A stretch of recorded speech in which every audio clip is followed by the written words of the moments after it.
আজকে অনেক মজাদার বিফ কারি করে আমি আপনাদের দেখাচ্ছি। আমি গরু গোস্ত স্লাইস করে পাতলা পাতলা স্লাইস করে কেটে নিয়েছি আধা কেজির মতো। এখন ওটাকে আদা রসুন পেস্ট করা ১ চামচ করে আর কিছু ২ টেবিল চামচের মতো সয়া সস দিয়ে আমি মেরিনেট করে রেখে দিব ৩ ঘন্টার মতো। এটা যতক্ষণ মেরিনেট করা যায় ততই বেশি মজা লাগে।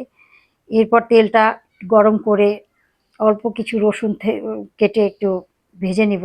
অত ভাজা না, হালকা ভাজা। এবার মাংসটা দিয়ে আস্তে একদম চুলার আঁচটা কমিয়ে দিতে হবে। এটা রান্না করে নিতে হবে।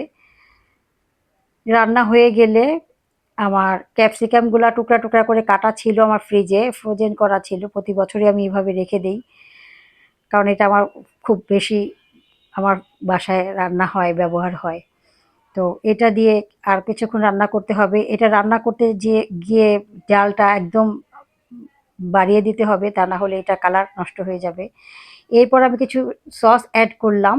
এখানে ছিল টমেটোর সস, ওয়েস্টার সস আর বারবিকিউ সস। এরপর একটু কর্নফ্লাওয়ার দিয়ে দিলাম। আমি আগে কিছু পেঁয়াজ দিয়েছিলাম, এখন আরও কিছু পেঁয়াজ অ্যাড করব। একেবারে এক খোলা মানে আস্তা আস্তা থাকবে, একটু কাঁচা কাঁচা থাকবে। পেঁয়াজটা হয়ে আসার আগে দিলে ভালো হবে, যেহেতু দেশি পেঁয়াজ খুব তাড়াতাড়ি গলে যায়। পেঁয়াজটা যাতে না গলে যায় এমন সময় দিতে হবে। পেঁয়াজটা দিয়ে আরেকটু নাড়াচাড়া করে নামিয়ে নিতে হবে। একটু চিনি অ্যাড করতে হবে, আপনারা আপনাদের পরিমাণ মতো দিয়ে নেবেন। আমি চিনিটা দিয়েছি, এটা আমি স্কিপ করে গিয়েছি। তো হয়ে গেল আমার মজাদার বিফ কারি। একবার করে খেয়ে কমেন্ট করে জানাবেন কেমন হলো। আল্লাহ হাফেজ।